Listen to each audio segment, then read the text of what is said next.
à tous, bienvenue sur Hashtag Protestant 2.0. Je suis heureuse de vous retrouver en ce 1er janvier 2021. On est à Mittesheim pour démarrer cette journée. Je vous propose d'aller dans l'évangile de Luc au chapitre 4.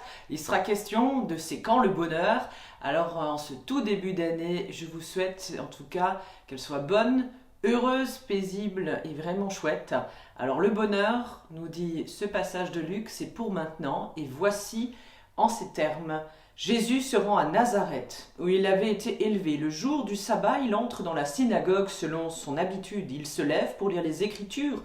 On lui remet le rouleau du livre du prophète Ésaïe. Il le déroule, trouve le passage où il est écrit « L'Esprit du Seigneur est sur moi. Il m'a consacré pour apporter la bonne nouvelle aux pauvres. Il m'a envoyé pour proclamer la délivrance aux prisonniers, le don de la vue aux aveugles, pour libérer les opprimés, pour annoncer l'année où le Seigneur manifestera sa faveur. » Puis Jésus roula le livre, le rendit au serviteur, s'assit.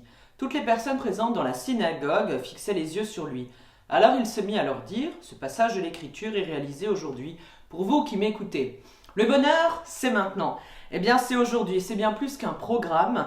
Alors Jésus va utiliser et va reprendre cette parole du prophète Ésaïe pour annoncer la réalisation de toute la promesse de Dieu dans un monde nouveau où chacun d'entre nous, justement, pourra vivre heureux, libéré de toute oppression, dignement, que les pauvres vivent dignement également, que les exclus soient accueillis. Ce bonheur est possible pour tous et dès maintenant, dans la vie de quiconque accueille le Christ pour lui, Fils de Dieu, lui qui est l'envoyé du Seigneur. Mais on le sait, le projet de Dieu peut se heurter justement à diverses sensibilités, au rejet des auditeurs, même de l'époque de Jésus.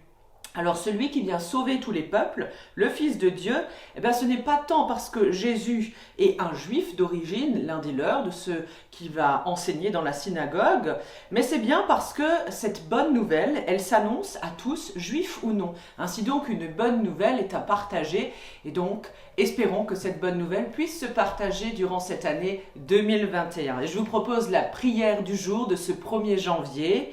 Oui Seigneur, tu m'offres cette nouvelle année comme un vitrail pour rassembler avec 365 morceaux de toutes les couleurs qui représentent les jours de ma vie. J'y mettrai le rouge de mon amour, de mon enthousiasme, le mauve de mes peines et de mes deuils, le vert de mes espoirs et le rose de mes rêves, le bleu et le gris de mes engagements ou de mes luttes, le jaune et l'or de toutes mes moissons.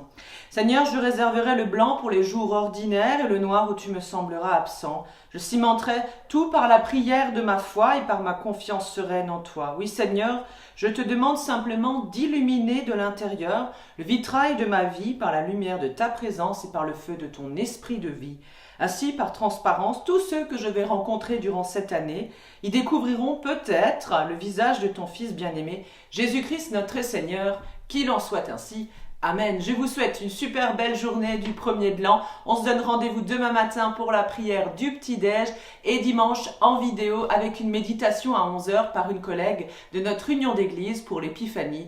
Je vous dis belle journée et rendez-vous demain.